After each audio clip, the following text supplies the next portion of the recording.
Graça, misericórdia e paz da parte de nosso Senhor e Salvador Jesus Cristo. Amém? Vamos abrir nossa Bíblia nos Salmos 119. E tem tarefa de casa hoje. Ler todo o Salmo.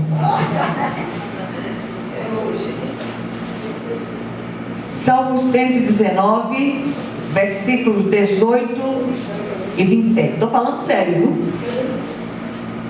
Importante demais esse salmo.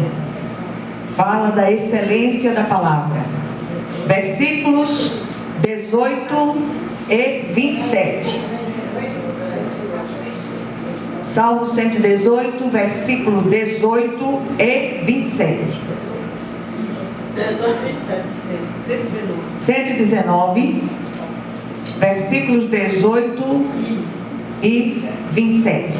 Versículo 18 diz: desvenda os meus olhos para que eu contemple as maravilhas da tua lei. Versículo 27: faz-me atinar com o caminho dos teus preceitos e meditarei nas tuas maravilhas. Amém? Vamos orar. Senhor nosso Deus e nosso Pai Celestial, clamamos a Ti, confiados no poder que há no sangue de Jesus. Queremos clamar no dia de hoje, de modo especial, para que os olhos do Teu povo vejam, Senhor, a semelhança do moço de Eliseu. Que o Senhor esteja desvendando os nossos olhos para que possamos contemplar, como disse o salmista, as maravilhas da Tua lei. Que o Senhor nos revele as intenções dos corações em volta, que o Senhor nos revele onde está a verdade de Deus, que o Senhor abra os nossos olhos, Senhor, não nos deixe ser enganados, em nome de Jesus. Amém. Meus amados, eu tenho, nos últimos tempos, pensado muito a respeito da necessidade de discernimento no meio do povo de Deus. Nunca se viu tanta meninice, tanta falta de fazer, como diz um homenzinho que cortava o cabelo do pastor Malta, tanta falta de absurdo. Ele dizia que era falta de absurdo. Mas o que eu queria chamar a atenção: preste atenção nas suas desconfianças, preste atenção às suas cismas. Tem uma coisa interessante comigo e o pastor Malta, que às vezes as pessoas vinham falar conosco a respeito de determinadas coisas e a gente se comunicava com o olhar. Isso desde sempre. E depois da conversão, isso foi cristianizado. Às vezes ele percebia uma situação antes de mim, e pelo olhar eu já percebia que ele tinha visto algo fora do tom, fora do prumo. E aí ele, com o olhar, me pedia que eu desse a resposta àquela pessoa, e vice-versa. Aconteceu isso inúmeras vezes. E houve uma situação muito interessante há muitos anos atrás, logo no início do nosso ministério. Aí não era uma igreja ainda, era uma congregação ligada à presbiteriana ainda.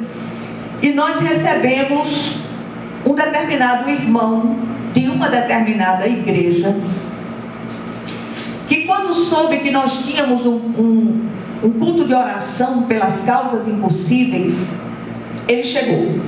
Nós nem o conhecíamos.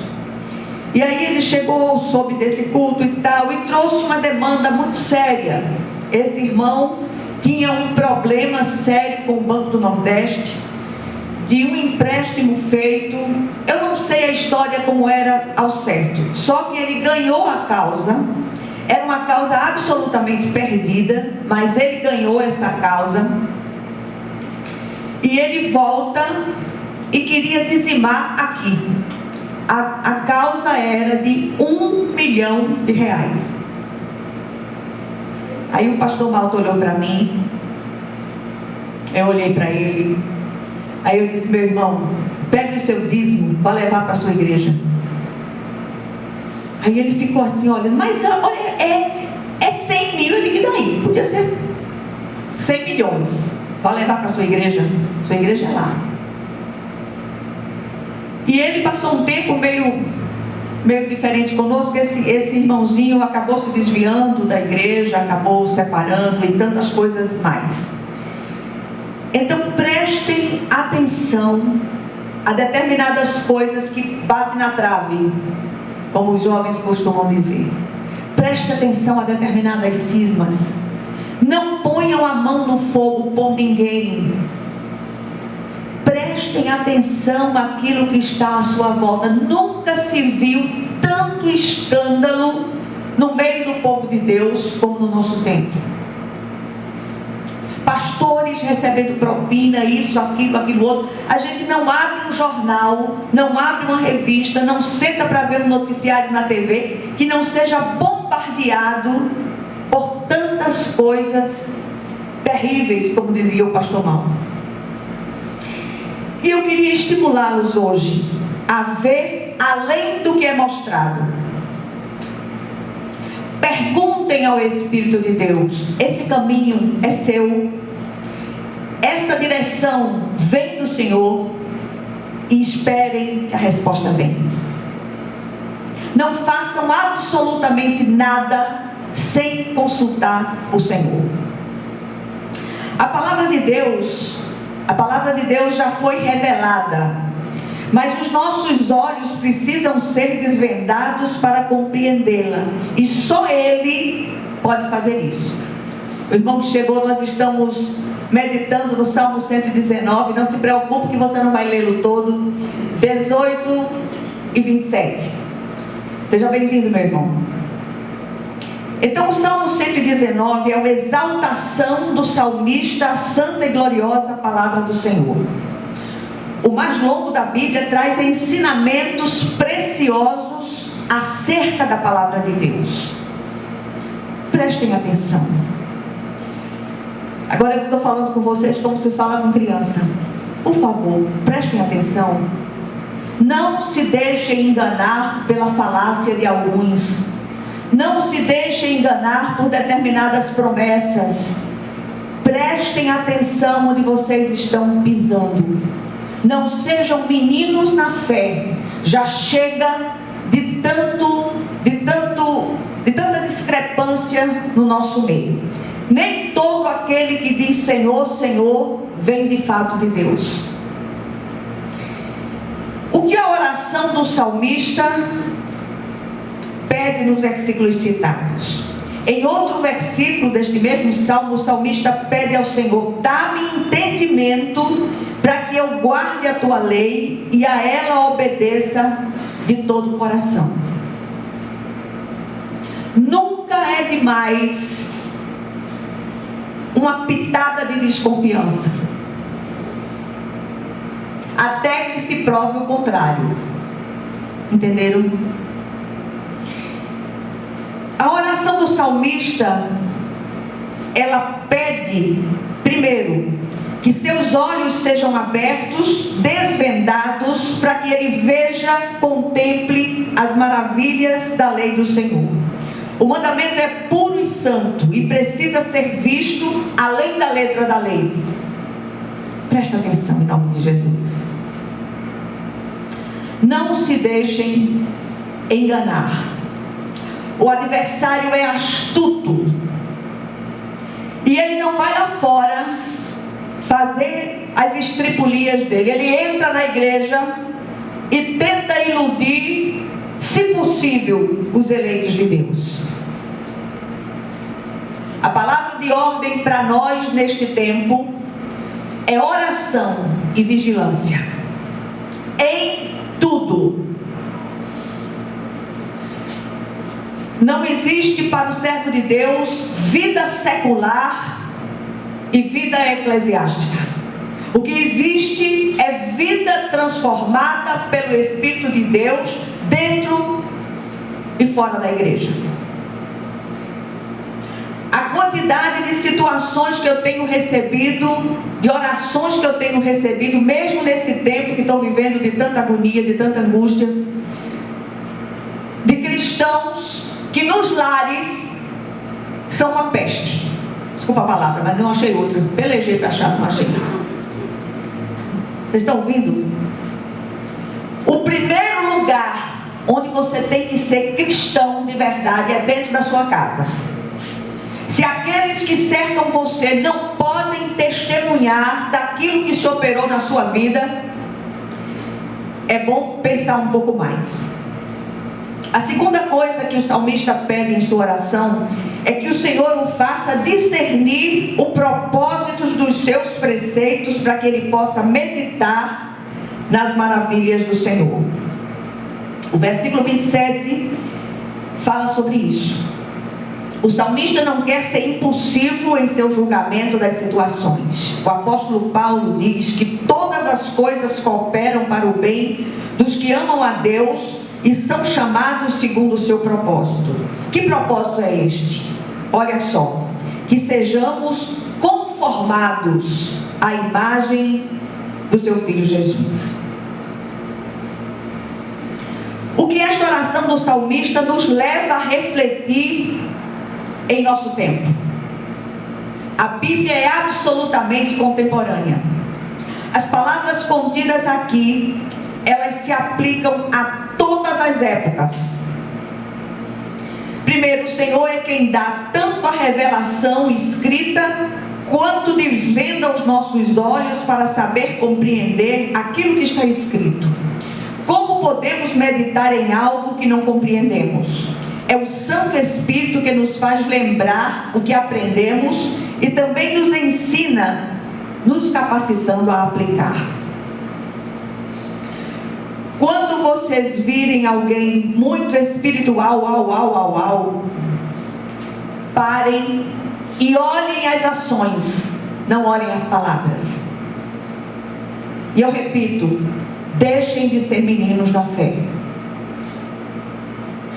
Segundo lugar, precisamos receber do Senhor entendimento, não só para meditar, mas para aplicar. Assim, tudo que vem dele é feito por meio dele e é para ele. E isso tudo traz paz ao nosso coração. E tudo isso é maravilhoso demais aos nossos olhos. Glorifiquemos o seu santo e excelso nome. Somos chamados a exercitar misericórdia. É Jesus quem diz: sejam misericordiosos, assim como o Pai de vocês é misericordioso. Fomos chamados para ser imitadores de Cristo, como diz o apóstolo Paulo. Já faz algum tempo que eu não uso a palavra crente. Vou explicar. Crente até o diabo é. O bicho crê e treme. É mais crente do que um bocado de crente que eu conheço. Seja um cristão. Cristão de verdade. Cristão significa pequeno Cristo. A responsabilidade de ser um cristão é muito grande. E nós precisamos nos contemplar no espelho e nos perguntar a nós mesmos: sou uma cristã? Sou um cristão de verdade? E deixe que o Espírito de Deus lhe ajude a responder a essa pergunta com toda a sinceridade de coração. Terceiro lugar, notemos que o salmo todo está cheio de expressões do tipo: dá-me luz, abre meus olhos, faz-me discernir, dá-me entendimento, ajuda-me a meditar. Parece uma estrada bem sinalizada. Olha que coisa tremenda isso aqui. São expressões recorrentes, atentemos para elas. Eu acho que isto quer nos dizer algo, principalmente nesse tempo de tanta doidice, em que se acredita em tudo, sem avaliar os prós e os contras. Assim não nos arvoremos em teólogos precipitadamente. Isto tem levado a muitos a percorrerem o caminho árido do fanatismo contemporâneo. Todo excesso é perigoso. Todo extremo é perigoso. Preste atenção. Olha de novo. Escuta de novo. Compara discurso com prática, para ver se você continua seguindo aquela situação ou aquela pessoa. Nos dias de Cristo, temos vários registros do encontro dele com os mestres da lei e os fariseus. Todos técnicos em Deus, mas nenhum capaz de manifestar misericórdia ao abatido e contrito de espírito. Seja sensível às necessidades próximas de você. Que o Senhor, Ele possa amolecer o seu coração, para você ter empatia com aqueles que sofrem à sua volta. Tem situações que chegam para você, e se chegou para você, o Senhor vai dar um jeito de resolver. Essa semana chegou aqui um pedido de oração por uma irmã querida, que está numa situação muito dramática. Ela precisa fazer uma cirurgia dos olhos, e não tinha como comprar o cristalino. Eu fiz a campanha e de pronto o Senhor levantou o valor. Glória a Deus por isso. Quando Deus está num negócio, Ele entra imediatamente com a providência. Ontem ela veio buscar o valor. Chorou. Não é para você chorar não, mulher, é para você se operar.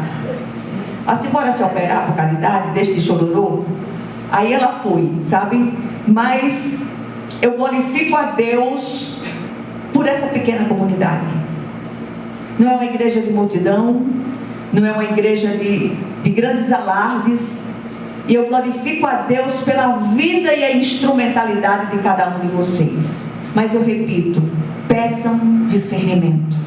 Peçam ao Senhor que abra os seus olhos para que vocês possam contemplar as maravilhas da lei do Senhor.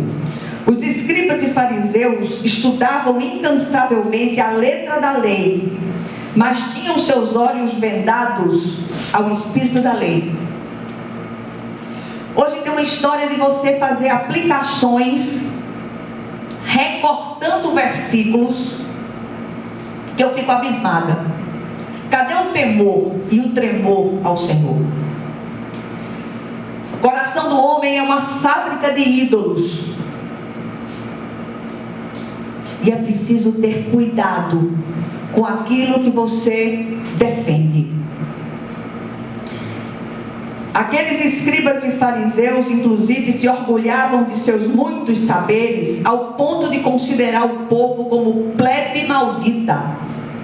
Olha que coisa interessante, por não ter o conhecimento da palavra.